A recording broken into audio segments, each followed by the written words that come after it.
What if the maid you ignored once was the woman a billionaire's son secretly loved? What if that forbidden love was buried? And years later, her child stood in court to finish the story she never could. This isn't just about power or punishment. It's about how silence destroys, and how love, no matter how broken, finds a way to rebuild from ashes. When a son returns to face the parents who took everything from him, when a boy calls the accused mom before the world, and when justice finally listens to the quiet, you'll see that not every victory comes from the strong. Sometimes, it comes from the ones who never gave up whispering the truth. What does family mean to you? Blood, or the love that chooses you? Share your thoughts in the comments below.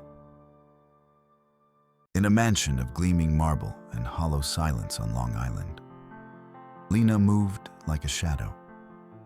Her bare feet made no sound on the cold floor. Her presence unacknowledged, her name rarely spoken. Only her labor mattered. 5 years ago, she, a 28-year-old, had come from Indonesia, carrying a modest dream to earn dollars and send them home.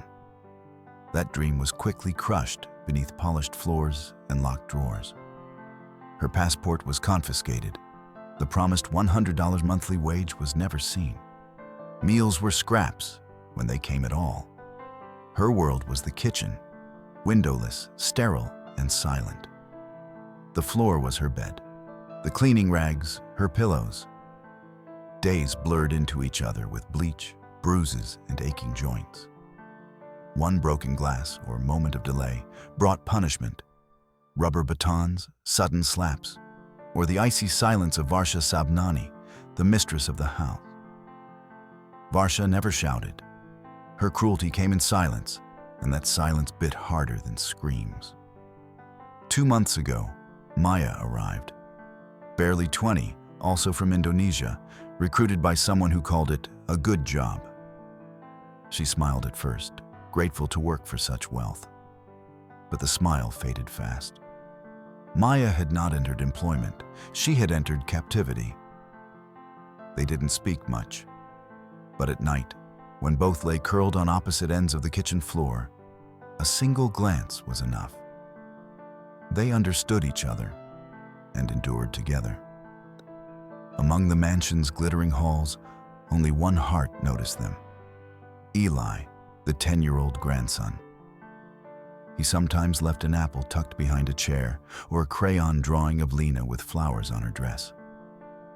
He'd sit quietly nearby while she folded laundry, listening to her hum an Indonesian lullaby. He never asked about the bruises. She never told. But in his eyes, Lena felt something she hadn't in years: that she was still human. One winter morning, as snow whispered outside and Lena wiped the same cold tiles she'd cried on so many nights, Eli's gaze fell on her and on Maya, rubbing a wrist swollen from punishment. That gaze trembled with something unspoken. But in this house, children, like maids, weren't allowed voices. Not yet. The bruises never landed in the same place twice. Sometimes her shoulder, sometimes her ribs. Lena wore them like invisible fingerprints, silent marks of power that no one questioned. No one asked. No one looked long enough to see. Except Eli. The 10-year-old had learned early that silence spoke louder than any answer. He'd once asked why Lena's lip was swollen. His grandmother only smirked and said, "She's clumsy." So he stopped asking. But he never forgot. The kitchen was Lena's world, and now Maya's. Barely 20, Maya had arrived hopeful. But the mansion's gold-trimmed walls hid no kindness, only rules. No speaking without permission, no illness, no crying, and definitely no mistakes. One winter morning, Lena had accidentally dozed off while folding laundry from the night before. Varsha entered the kitchen quietly, like a shadow, and placed a bowl on the table. 30 tiny red chilies. "You want to eat here?" she said coldly. Then eat like someone who deserves to. Lena's hands trembled. She knew the rule. Refusal meant worse punishment. She began. 1 chili, 2, 10.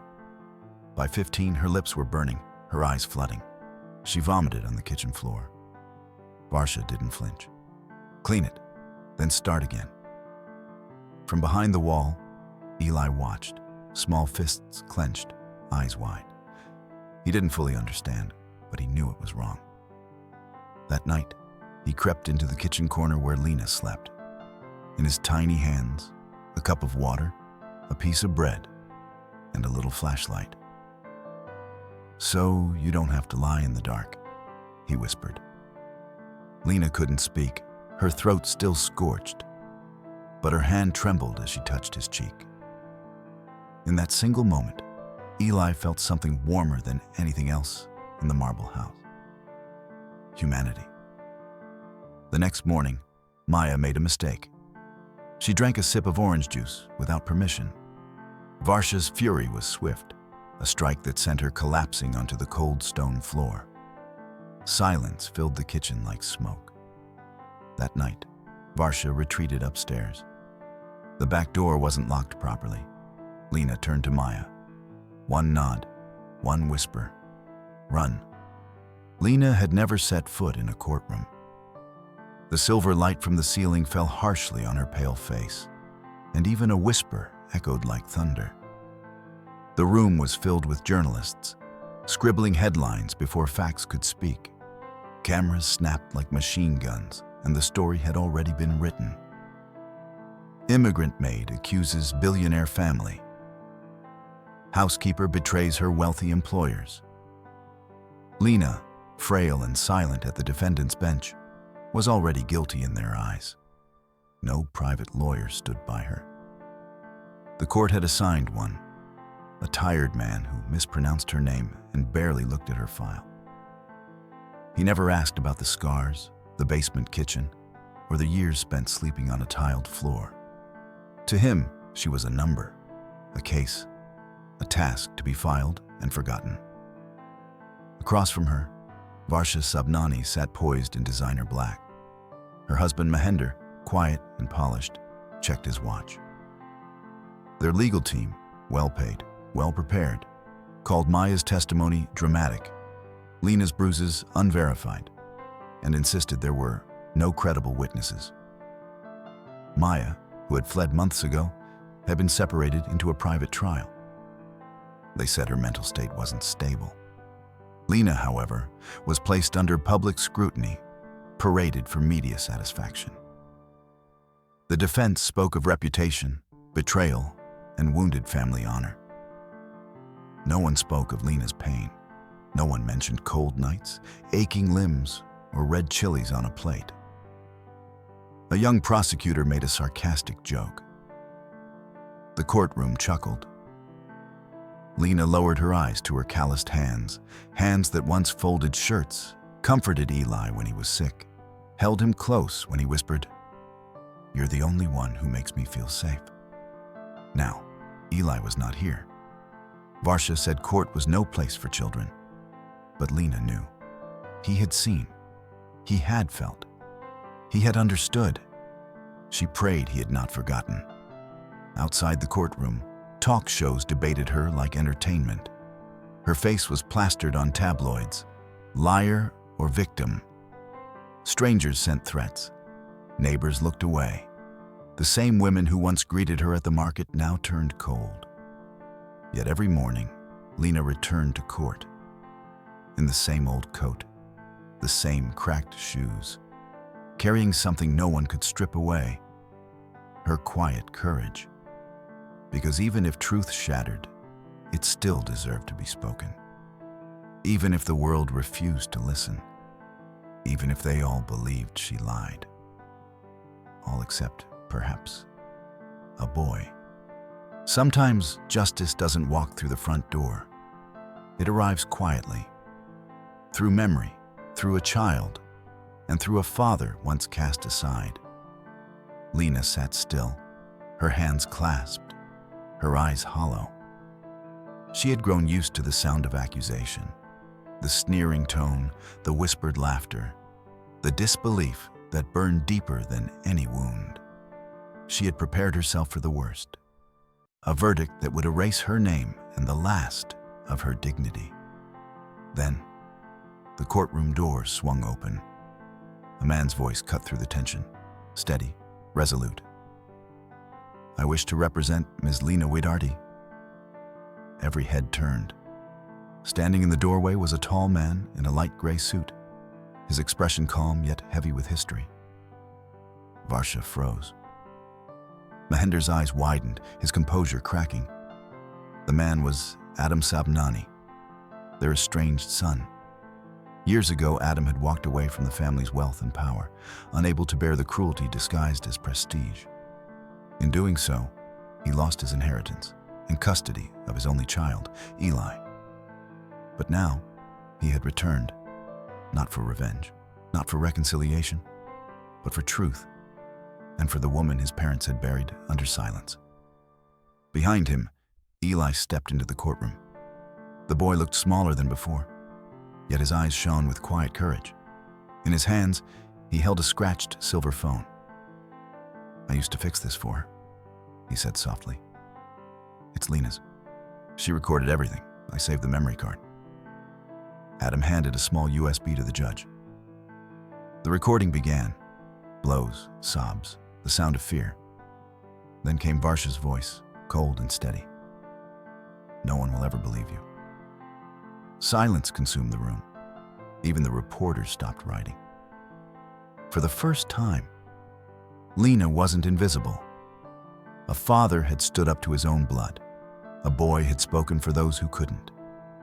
And a woman who once slept on a kitchen floor finally had a voice echoing for her. Lena didn't cry. She simply pressed a trembling hand against her heart, where something unfamiliar stirred. It was hope. Small, fragile, but alive. Justice may have been blind, but that day, it began to hear. Sometimes justice does not come from the judge's gavel, but from the trembling voice of a child. The courtroom was deathly still as Eli Sabnani, 10 years old, stepped to the stand. Dressed in a simple white shirt, clutching a crumpled sheet of paper, he looked older than his years. Behind him, Adam stood watchful, eyes full of pride and sorrow. The judge's voice broke the silence. "Do you know why you have been called here?" Eli nodded. "Because I have seen what the grown-ups would not admit." A ripple of murmurs ran through the audience. Adam placed a steady hand on his son's shoulder, nodding. Eli drew in a breath. He spoke in fragments, each phrase like a blade cutting through years of denial. He recalled cold nights when Lena was forced to bathe in icy water. He described the time he saw Maya kneeling on the floor, blood dripping from her lips while Varsha sipped tea without concern. He recalled Lena's lullabies in a language he barely understood, but that made the house feel less empty.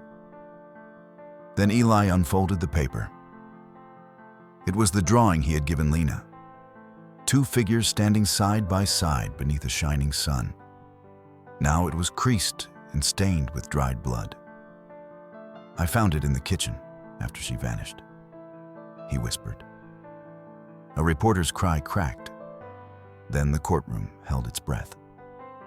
Adam stepped forward, placing Lena's old phone on the judge's bench. He played the recording, the crack of a whip, sobs choking, and Varsha's calm, chilling voice. "No one will ever believe you. In this country, only money has a voice." The voices echoed in the hush, silencing even the skeptics. Varsha leapt to her feet, voice hoarse with fury. "Fabrication! It's all fabricated!" she screamed. But before she could continue, Mahender rose. His face was ashen, his voice trembling but firm. "Enough, Varsha," he said. The courtroom went still. "I saw, I knew, and I have been silent too long. The boy is telling the truth. Silence is its own crime." Varsha whirled toward him, eyes wild. "You betray me too," she hissed. He only bowed his head. The judge struck the gavel. No one spoke again. In the gallery, Eli looked at Lena. He offered a small, trembling smile, one that carried all the relief of years. And in that moment, justice finally had a face. That of a child. Before justice was served, there was a love that never stood a chance. Years ago, Adam Sabanani had fallen in love, not with someone from his world of marble halls and silk ties, but with a young Asian housemaid in his parents' home. Her name is lost to court records, but not to memory. She had quiet eyes, gentle hands, and a voice that soothed the storms in him. Their love, fragile yet defiant, blossomed in the shadows, until Varsha discovered it. When the woman became pregnant, Varsha called it a disgrace. She threatened, shamed, isolated. No lawsuit was filed, no scandal made the headlines. But one morning, the woman didn't wake up. They said it was stress. Adam knew better. He lost not just the woman he loved, but the right to raise their son. Eli was taken, and Adam left with nothing but a rage that hollowed him out. He worked nights, studied law during the day, and built himself again, not for vengeance, but for Eli. And now, years later, he returned to court not just as a lawyer, but as a father reclaiming his voice. The verdict came on a bright March morning. New York was still cold, but sunlight pierced through the courthouse windows, casting gold upon the pale, frozen face of Varsha Sabnani. Defendant is sentenced to 11 years in prison, fined $1.2 million, and ordered full wage restitution. The judge declared. Mahendra Sabnani shall serve 3 years probation, perform community service, and be removed from corporate authority. Cameras clicked like firecrackers. But in the last row, Lena sat beside Eli, her hand gently clasping his. She bowed her head, not in shame, but as though a wind had passed through her chest. And for once, it didn't sting. 1 month later, spring arrived like a secret in the suburbs. A wooden house stood among budding trees, no gates, no cameras. The front door was never locked because there was nothing left to fear. Lena now lived with Adam and Eli, not as a maid, but as family. She cared for Jacob, Adam's stroke-stricken father, who now spent his days by the window, watching his grandson run through sunlight. That night at dinner, Eli came running in, a drawing in hand. "I made a new one for you." He grinned. Lena wiped her hands and opened it. 3 figures, her, Adam, and Eli, stood beneath a house with a glowing stove and bright sun. At the bottom, my real mom. Her tears didn't fall. They softened her heart from within. Not every dream ends in gold. Some end in warmth, on a plate of rice, in a child's laugh, where the locks were never needed again. Spring had fully arrived, breathing warmth into every crevice the winter had left behind.